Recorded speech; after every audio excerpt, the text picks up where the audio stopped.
来这个大问题的政治现金申报不实，民众党讲是会计师段木正大主大意调节这个支出，但是段木正马上发声明来回击，讲伊是依照着法定规定来处理的。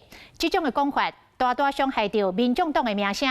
黄珊珊再起本地要到地检署来告段木正，但是台北地检署一透早就指挥着调查局到民众党的中央党部、到郭文泰的办公室、到木可公司、到段木正的事务所去搜索，所以告段木正这件代志才延到拄只的3点。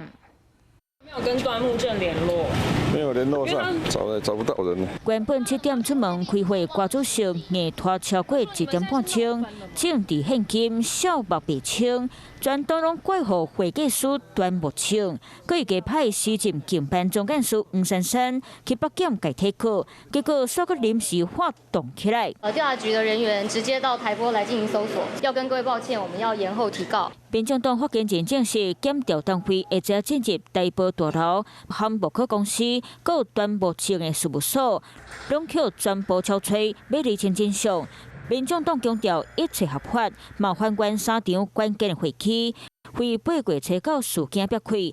党内随召开紧急会议，段木正线顶参加先前调节2000万，因为无报过政治现金，互大家先想着想无。郭文泰跟讲下令全面检查，李文官讲无减2000万，敢若知影段木正捌讲可能差200-300万。到暗时呀，李文忠看到登记贵人讲起，唔敢相信。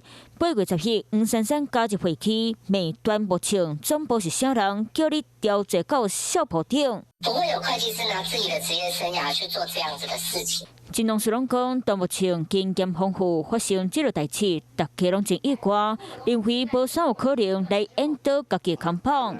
如今段木正和民众党个人讲个人会，检调单位嘛开始全面调查真相。